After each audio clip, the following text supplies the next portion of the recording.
On September 25, 2020, the quiet routine of a South London police station was about to be shattered. In the custody suite of a local station, 23-year-old Louis D sat handcuffed in a stark holding cell, awaiting processing. Earlier that night, he had been stopped and arrested after a routine stop and search revealed he was in possession of cannabis and ammunition. Officers, unaware of the darker forces at play within the young man's mind, brought him in for what seemed to be a standard procedure.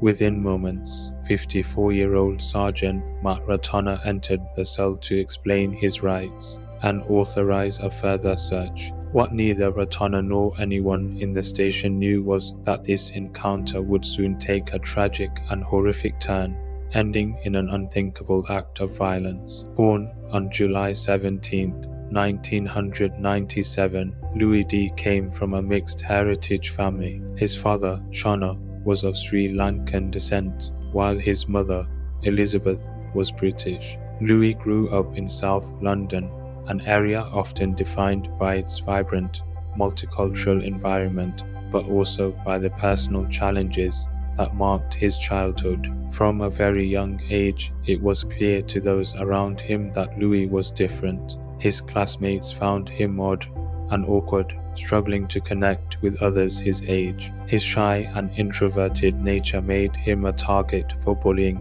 as did his obsessive fixations on subjects most of his peers found strange, such as engineering, weaponry, and technical systems. Despite his social challenges, Louis' intellectual abilities were undeniable. He was incredibly bright and quickly stood out in school, particularly for his strong academic performance. But his brilliance did little to shield him from the cruelty of others. Bullies relentlessly targeted him, exploiting his social isolation and his deep interest in niche topics. His slight frame and quiet demeanor made him an easy victim, and he often found himself on the receiving end of not just verbal taunts but physical violence as well. By the time he reached adolescence, Louis' sense of alienation was profound. At the age of 13, Louis was diagnosed with autism spectrum disorder, as a revelation that provided some explanation for his social difficulties and sensory sensitivities. The diagnosis was a turning point for his family, but unfortunately, their financial situation limited their options for treatment. Comprehensive therapy and medical intervention were beyond their budget, so the family focused on providing emotional support as best as they could. However, this was not always enough to mitigate Louis' struggles. The world around him still seemed foreign, and his attempts to navigate social norms remained fraught with difficulty. Louis found some solace in academics, where his intelligence allowed him to excel. He earned straight A's throughout his schooling career, a testament to his intellectual abilities. But even his academic success provided no refuge from the cruelty he endured. Bullies continued to target him, making him feel increasingly alienated from the world around him. At home, things were no better.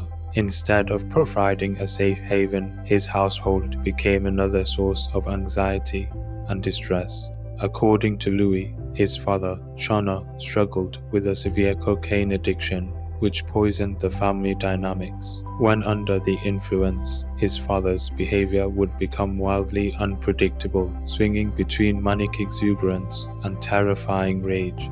Louis described the atmosphere at home as one of constant tension, with loud arguments between his parents shaking the very foundation of their lives. He recounted to investigators how he would often hide in his room, listening to the sounds of his father screaming at his mother and the disturbing noises of bodies being slammed against walls during their violent confrontations. These experiences left a deep scar on Louis, exacerbating his already fragile mental state. Despite the turmoil at home and his struggles with bullying, Louis managed to secure a place at a prestigious university, where he was set to study mechanical engineering. However, college life proved overwhelming for him. The rigid social expectations and constant interaction with peers became too much for Louis to handle, and after just 1 year, he dropped out. The isolation he experienced after leaving school deepened as he withdrew further into himself. Even without a degree, Louis' intellectual talents didn't go unnoticed in the working world. He managed to land a job at HMRC Her Majesty's Revenue and Customs, where his skills in data analysis and coding earned him respect among his colleagues. Louis quickly became known for his exceptional analytical abilities, securing multiple promotions and bonuses due to his contributions. On the surface, it appeared as though Louis had found his niche, thriving in a job that valued his technical prowess. However, beneath this veneer of success, a darker reality was brewing. Though he found professional success, Louis' personal life remained a struggle. Isolated from meaningful social connections outside of his family, he became increasingly reliant on cannabis to cope with his feelings of loneliness and anxiety. Louis developed a compulsive habit, spending up to £200 a month on the drug, which only exacerbated his mental health issues. Alongside his addiction, Louis became obsessed with weapons and explosives. He retreated into the darkest corners of the internet, where he fed his growing interest in violence and mass destruction. Thoughts of mass violence began to consume his mind, merging with his paranoia and sense of alienation to create a dangerous cocktail of delusion. By 2020, Louis' paranoia about his safety had grown to disturbing levels. Convinced that he needed to protect himself, he legally purchased an antique revolver online.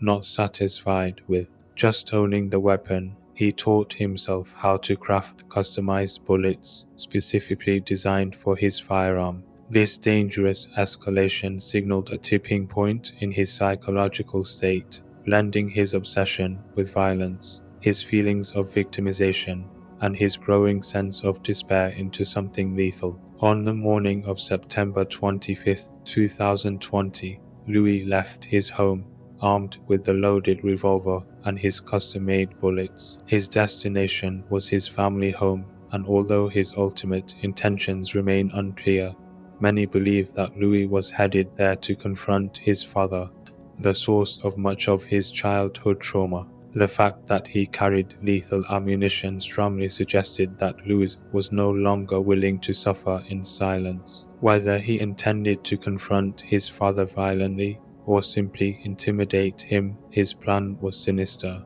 However, Louis never made it to his father's home. Before he could reach his destination, police officers stopped him in a routine stop and search. What they found on him, a small quantity of cannabis and the ammunition for his revolver, led to his arrest. The officers had no idea of the explosive situation they had just diffused or the potential bloodshed they had narrowly averted.